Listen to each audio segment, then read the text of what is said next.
வணக்கம் அன்பர்களே. யாதும் ஊரே யாவரும் கேளீர் புறநானூற்றுப் பாடல்.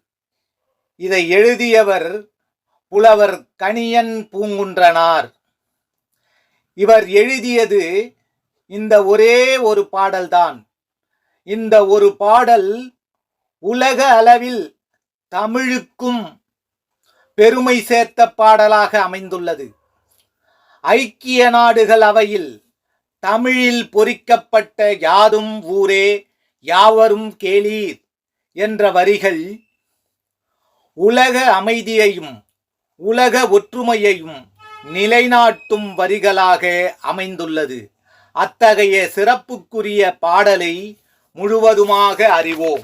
யாதும் ஊரே யாவரும் கேளீர், தீதும் நன்றும் பிறதர வாரா, நோதலும் தனிதலும் அவற்றோர் அன்ன, சாதலும் புதுவது அன்றே, வாழ்தல் இனிது என மகிழ்ந்தன்றும் இளமே, முனிவின் இன்னாது என்றலும் இளமே. மின்னொடு வானம் தன்துளி தலையானது, கல் பொருது இறங்கும் மல்லை பேர்யாத்து, நீர் வழிப்படும் புனைபோல் ஆருயிர் முறை வழிப்படும் என்பது திறவோர் காட்சியில் தெளிந்தனம் அகலின், மாட்சியில் பெரியோரை வியத்தலும் இளமே, சிறியோரை இகழ்தல் அதனினும் இளமே. அன்புக்குரியவர்களே, இதன் கருத்தாக்கம் யாதும் ஊரே யாவரும் கேளீர். இந்த உலகெங்கும் எனது ஊரே, உலகெங்கும் வாழும் அனைத்து உயிர்களும் அனைத்து மக்களும் எனது உறவுகளே ஆகும். ஜாதி மதம் இனம் என்பதெல்லாம் உலக மக்களை பிரித்தாலும் பொய்மைகள், அழிக்கும் கருவிகள்.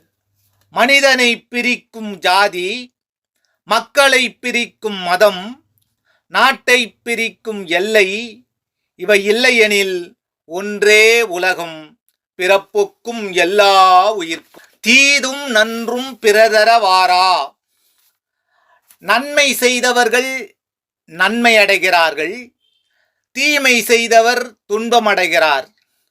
நாம் செய்கின்ற ஒவ்வொரு செயலுக்கும் பின்விளைவு உறுதியாக உண்டு. யாருக்கும் பிறரால் துன்பம் வருவதில்லை, யாரும் வலிய வந்து துன்பம் தருவதும் இல்லை. எல்லாவற்றுக்கும் நமது சொல்லும் செயலுமே காரணமாக அமைகிறது.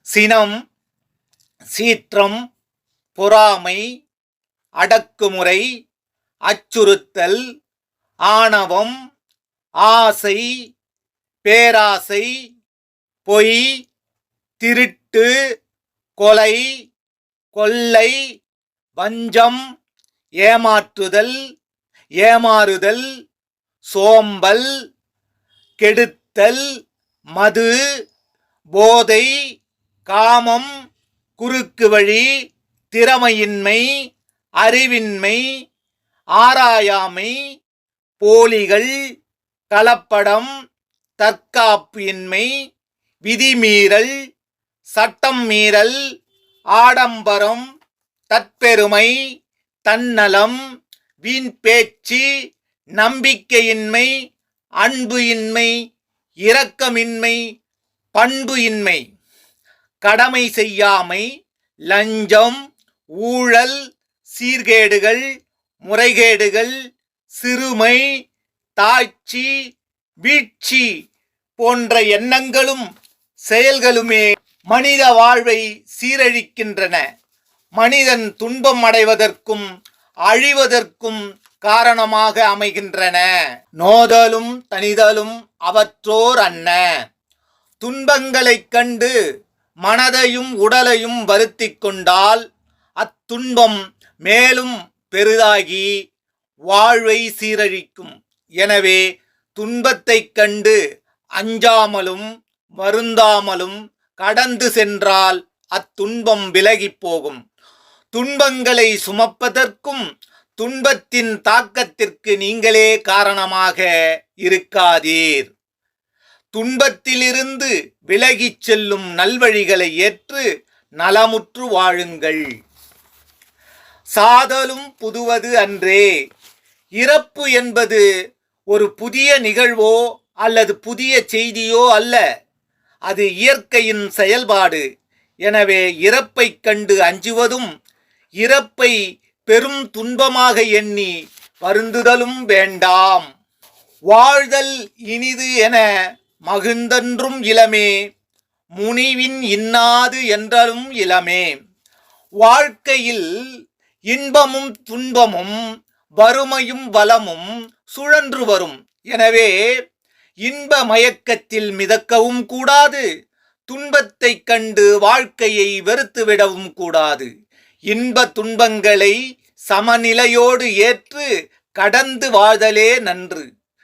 மின்னொடு வானும் தன்துளி தலையானது, கல் பொருது இறங்கும் மல்லை பேர்யாற்று நீர்வழிப்படும் புனைவோல் ஆருயிர் முறைவழிப்படும் என்பது திறவோர் காட்சியில் தெளிந்தனும் ஆகலின். வானில் மழை மேகம் திரண்டு இடி மின்னலோடு பெரும் மழை பொழிந்து ஆற்றில் வெள்ளமானது பெருக்கெடுத்து ஓடுகின்ற நிலையில் அந்த ஆற்று வெள்ளத்தில் மிதக்கும் தெப்பம் போல வாழ்க்கை பயணம் இருக்கும். எனவே நல்ல பண்புடையவராக, நல்ல குணமுடையவராக நல்வழிகளை ஏற்று வாழ்தல் வாழ்க்கை அமைதியாகவும் இன்பமாகவும் இருக்கும் என்று வாழ்வியல் சித்தர்களும் வாழ்வியல் அறிஞர்களும் உணர்ந்து தெளிந்து கூறியுள்ளனர். மாட்சியில் பெரியோரை வியத்தலும் இளமே, சிறியோரை இகழ்தல் அதனினும் இளமே. பெரும் பணக்காரர்களையும் உலக புகழ் பெற்றவர்களையும் பெரும் தலைவர்களையும் கதாநாயகர்களையும் கண்டு நினைத்து வியந்து போகாதீர்கள். அவர்களின் எண்ணமும் செயலும் அவர்களது பெருமைக்கு காரணமாக இருந்தன. நீங்களும் உயர்ந்த எண்ணங்களையும் நல்ல செயல்களையும் செய்தால் பெருமையடைய முடியும். தாழ்ந்த நிலையிலும் வறுமையிலும் துன்பத்திலும் வாழ்வோர் மற்றும் தண்டிக்கப்பட்டவர்களையும் இழிவாக நினைக்காதீர், இழிவாக பேசாதீர். அவர்கள் நலம் பெறுவதற்கும் வளம் பெறுவதற்கும் துணை புரிதலே நன்று. சிறுமைக்கும் பெருமைக்கும் அவரவர் சொல்லும் செயலுமே காரணமாக அமைகிறது. நன்றி, வாழ்த்துக்கள்.